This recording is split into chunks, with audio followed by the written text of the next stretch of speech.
Bon, salam alaikum wa rahmatullah. Je ne vais pas attendre que tout le monde soit là. J'ai dit tout à l'heure que je vais faire rapidement un live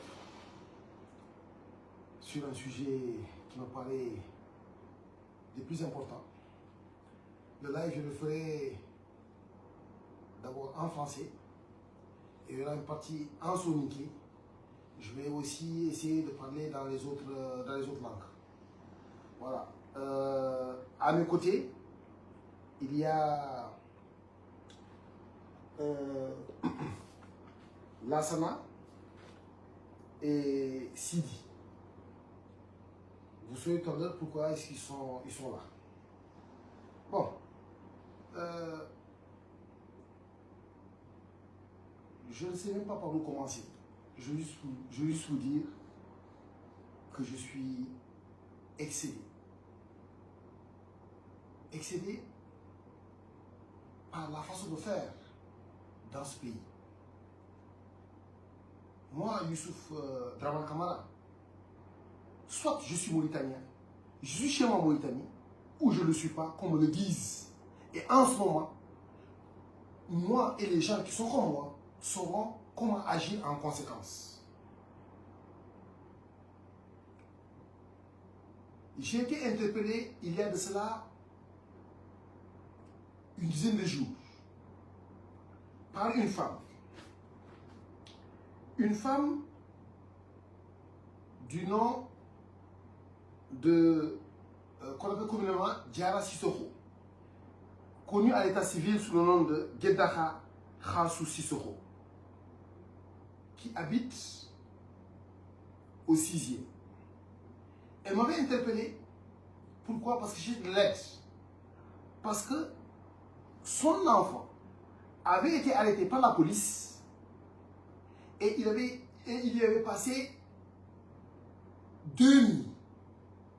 Ce n'est qu'à la 3e nuit que finalement la police l'avait libéré. Moyennant quoi? Moyennant une somme de 40 000 oubliés. Je veux toute l'histoire.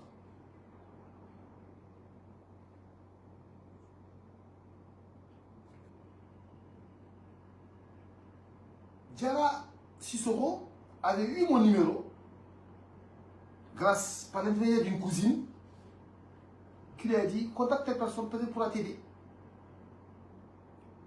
Diara Sissoko est du Guidimaha, c'est une soninké, de père et de mère. Elle est du village de Kumbandao.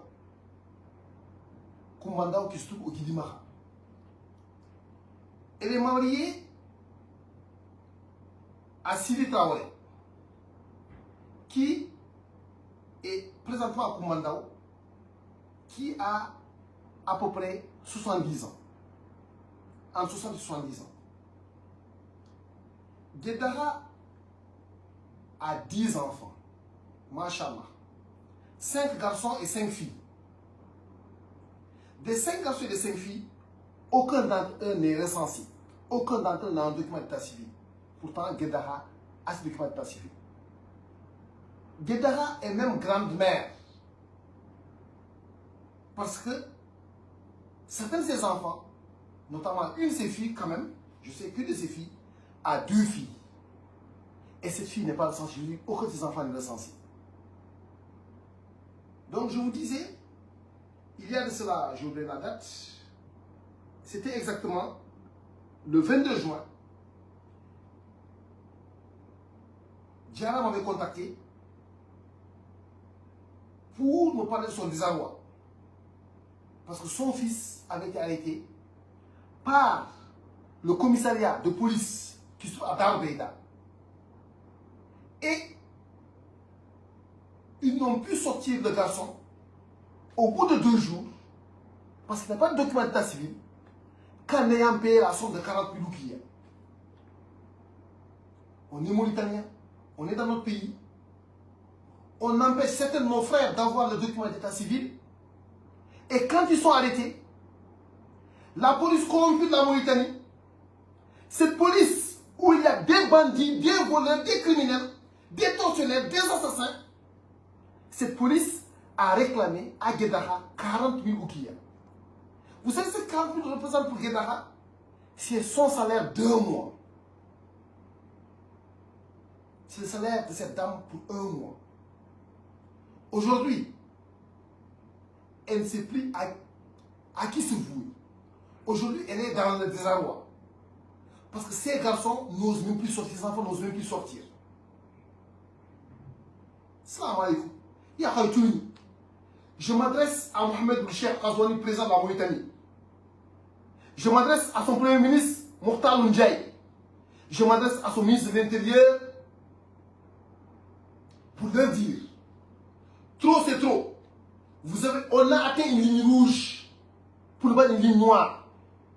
Si certains ont accepté en un moment, en Mauritanie, de se laisser tuer, de se laisser expulser, un soninké ne l'acceptera pas. On sera prêt à mourir ici. On sera prêt même à tuer, je vous le dis, pour qu'on nous laisse vivre en paix dans le pays. Non.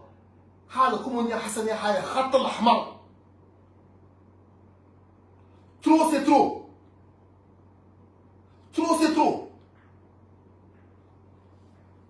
On nous a déshumanisés. On nous a tout fait. Aujourd'hui, ce jeune, Mohamed Sili Traoré, qui a 27 ans, qui travaille comme manœuvre docker, quand il trouve quelque chose, c'est pour l'amener à sa maman, pour pouvoir l'aider à nourrir leur famille, à nourrir ses petits frères et petites sœurs. Il n'ose plus aller travailler parce qu'il n'a pas de document d'état civil. Parce qu'il a peur d'être raflé. Et tous les jours que Dieu fait, la police rafle aujourd'hui. Vous allez dans les commissariats, il y a du noir. Vous ne trouverez aucun mort là-bas. Mais la plupart du temps, vous trouverez que ceux qui ramassent, ce sont aussi que des noirs. Parce qu'ils ont reçu des ordres. Mohamed Cheikh Khazouani, si vous êtes notre président, si vous êtes notre président, si vous n'êtes pas raciste, si vous avez une petite considération pour nous autres, pour les Noirs de cette Mauritanie, arrêtez cette chasse à l'homme noir dans l'île Nouakchott. Demandez à ce que tous ceux qui sont dans ce commissariat soient automatiquement libérés. Ouvrez une enquête pour ce commissariat de Dar Beda qui se trouve entre Marbat et le Carrefour sans fiche. Je ne sais pas c'est quel numéro de commissariat. Mais là-bas, cette dame a eu à payer 40 000 oublias dans la nuit du 23 juin pour que son fils soit libéré. C'est ça la Mauritanie. C'est ça notre Mauritanie. C'est ça notre Mauritanie. Si certains l'ont accepté, on ne l'acceptera pas. Je vous ai dit, on est prêt à mourir. S'il le faut mettre ce pays à feu et à ça, à cause de ce qu'on le fera. Parce que c'est une ligne rouge. On vous a prévenu. On ne l'acceptera pas. On ne vole pas un sou de l'État. On ne détourne pas un rousse de l'État. On ne vit pas de rente. On ne vit pas de marché gré à gré. Nous vivons à la sueur de notre front. Cette dame et ses enfants vivent à la sueur de leur front. Et c'est ce qui leur arrive.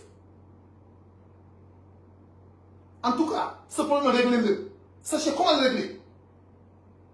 Sinon, nous, on saura comment le régler. Bien.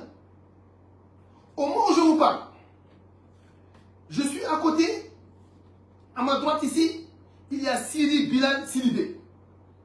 Et à ma gauche, Lassana Mariko.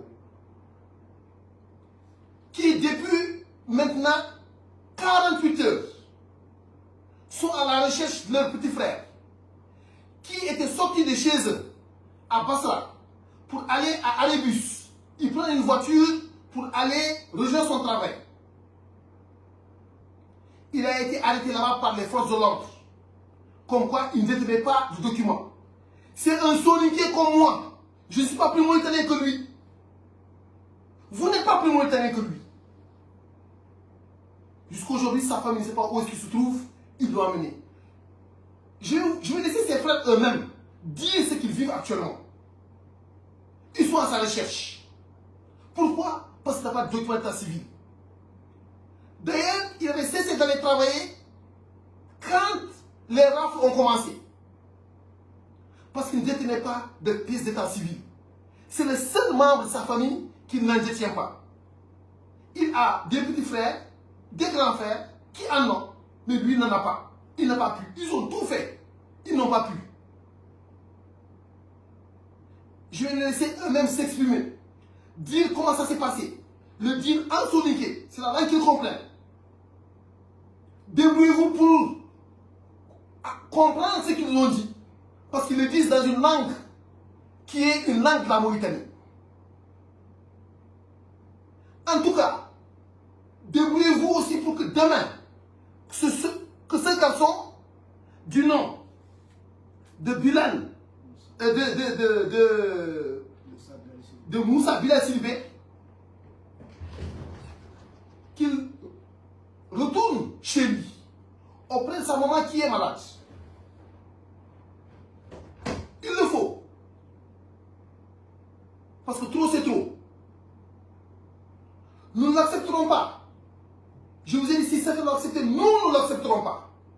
Aucun Soninké ne l'acceptera pas. Parce qu'il faut parler comme ça. Il faut être communautariste aujourd'hui. Il faut vous parler comme ça. C'est clair. Tout le monde nous a trouvés ici. Tout le monde a trouvé nos ancêtres ici. Donc nous ne laisserons personne nous mettre à nettoyer ici.